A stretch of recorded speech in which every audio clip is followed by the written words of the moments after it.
Hey everybody, we are in All Things Algebra, the geometry version. This is 5 centers of triangles review.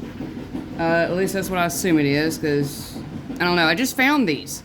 Apparently, this 5, 6, 5, 7, maybe, I don't know, it got split off from the other pages from Unit 5, and I just found them, so I'm actually shooting back. So I guess this is 5, and I apologize. Yeah, weirdness going on. All right, whatever. So it looks like in this section you're trying to decide the difference between the circumcenter, incenter, centroid, and orthocenter. Now all of these are triangles. It can be a right triangle, acute triangle, obtuse triangle. It really doesn't matter what kind of triangle it is. So it looks like all of these are acute triangles. So I want to make sure you understand it. It really doesn't matter.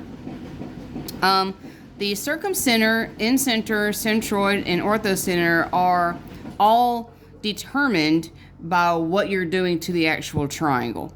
Now these are all for acute triangles, so you can see the point is always inside the triangle. And it's not always going to happen.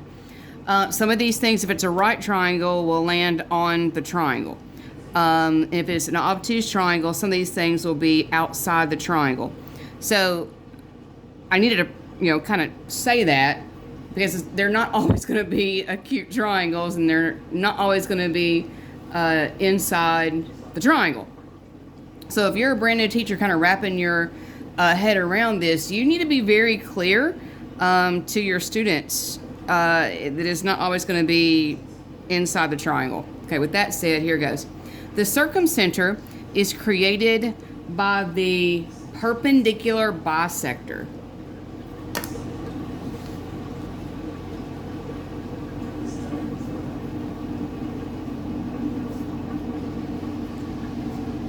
And they didn't leave me enough room. Perpendicular bisector. So if you are a visual person like myself, a perpendicular bisector is a segment that bisects one of the sides of the triangle. That's a perpendicular bisector. Not drawn very well. Okay, the next one would be, okay, that's from the bottom, or what you want to call it the base, that's fine. This is the right side of the triangle. This is your perpendicular bisector. And then you got your left of the triangle. This is your perpendicular bisector. Now you'll notice that it's not a straight line. A perpendicular bisector is a straight line. This one kind of veers off to go to the angle. So this one appears like it's straight, but I promise you it's really not. And this one, you can definitely tell this one kind of veers off. So a perpendicular bisector bisects the sides of the triangle at a right angle. So it just continues on. All right, important facts. The is equidistant from each. Oh, okay. So the circumcenter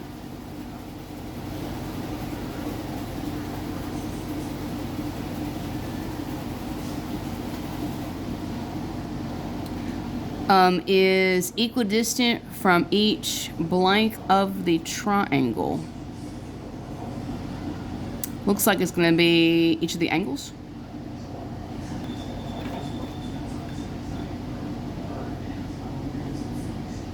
All right.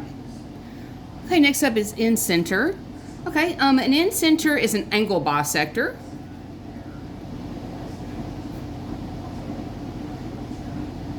So that is a line segment ray that cuts an angle into equal parts. Now you'll notice that this one doesn't continue in a straight line either. It kind of veers off. So here's your angle bisector.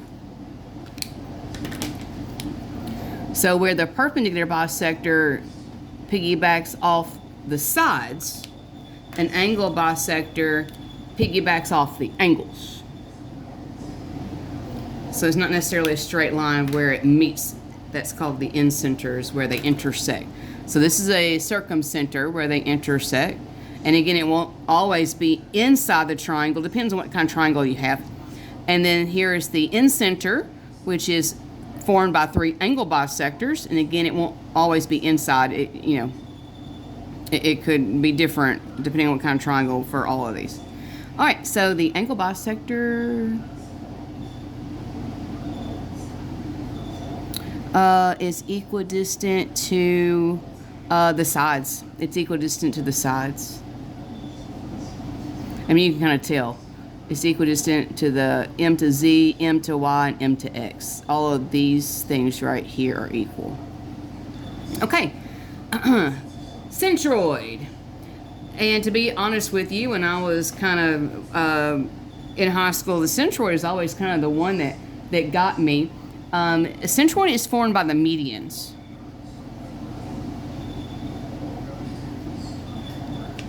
So I always wanted to get median and perpendicular bisector backwards when I was in high school because I kept wanting to think they're the same thing and they're not. So let's shoot back. A perpendicular bisector bisects the side. That's what a centroid does. It bisects the side. However, a perpendicular bisector's line is perpendicular to the side. It forms a 90-degree angle, and it does not go directly to the angle itself. It's going to be, in this case, you can kind of see if I were to continue drawing it, it doesn't go towards the angle. But a centroid does. It starts at an angle, and it bisects the opposite side. These are not 90-degree angles.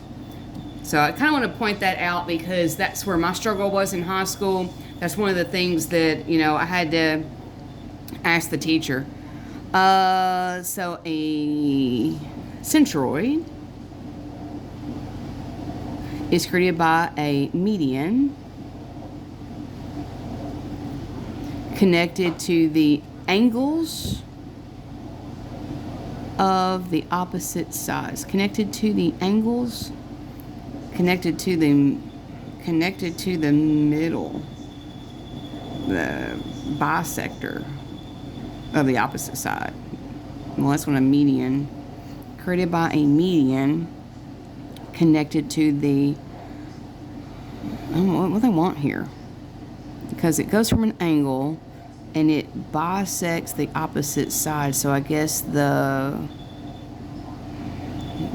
middle, the midpoint. They're looking for midpoint. I wasn't thinking. All right, orthocenter. All right, that is from an altitude. And if you're wondering what an altitude is, it's a lot like a height. Now, it is going to start at an angle. And it's not going to, like a circumcenter, bisects the opposite side, but it is going to create a 90-degree angle when it gets there. So think kind of height. Same thing for A. It's going to start on angle A. It's going to hit the opposite side, not at the middle, but it does form a 90-degree angle. And then C, it's going to hit the opposite side, again, not at the middle of the opposite side like a circumcenter does, but it does form a 90-degree angle like a circumcenter. Okay, so an orthocenter is created by the vertex, that's the angle, connected to the opposite side so that it is perpendicular. Yeah. All right, so it looks like that's it for 5-5. Yeah, there you go. If you have any questions, let me know or ask your teacher. Good luck to you.